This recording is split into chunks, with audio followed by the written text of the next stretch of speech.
Thank you all very much. Thank you for coming out this afternoon, and welcome to a program that I'm calling New Beginnings. Every one of these concerts throughout the season are all part of this sort of celebratory theme, but each concert is a slightly different take on that celebration. I built this program around one of the last pieces on the program, which is going to be the Mendelssohn Reformation Symphony. I'll explain the new beginnings in that before we start the second half.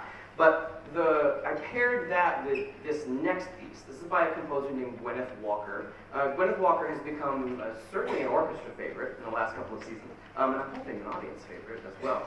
She is based in Connecticut, and we had a connection to Ms. Walker through one of our orchestra members. And she wrote us, we performed one of her pieces during COVID. And then she actually came out, many of you may have been there, she came out to one of the early performances, one of her works called Time to Vote. And she and I have been in touch in the last few years, and she's been a really wonderful collaborator and incredibly generous, so much so that she, out of the blue, sometime last year, just sent me this piece. And she said, if this is something you might be interested in, here you go. Here's the score, here are the parts, play it. I said, okay, great. What I found out, I'm a little bit embarrassed to admit, what I found out kind of in the intervening period is, at least in the choral world, Gwyneth Walker is a really big deal.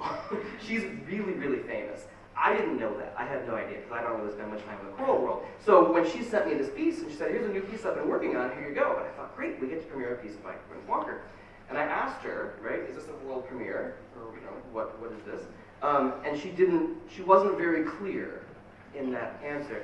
And because she's so famous, I was a little bit sheepish in asking her what kind of premiere this was. So this piece is intended to be kind of an orchestral fanfare to open up a concert. This is definitely a Lake Forest, Illinois premiere. I'm guessing this is a Chicago and probably Illinois premiere, and this is possibly even a world premiere. So this is one of the first performances of this work. It's entitled Music Alone Shall Live. It's based on sort of a German folk tune. In the very beginning, you can see her choral and vocal roots at the very beginning of this piece. It starts with solo tuba, and in the tuba part, she actually writes lyrics in the part. It says, all things shall perish from under the sky. Okay? There's lyrics as if it was sung. He won't be singing, he's just playing tuba. I haven't told him he's going to be singing anyway. That's then followed by the other extreme register, a solo in the piccolo, and then the full orchestra with percussion joins for kind of the orchestral fanfare that is this piece. So this is Gwyneth Walker's Music Alone Shall Live.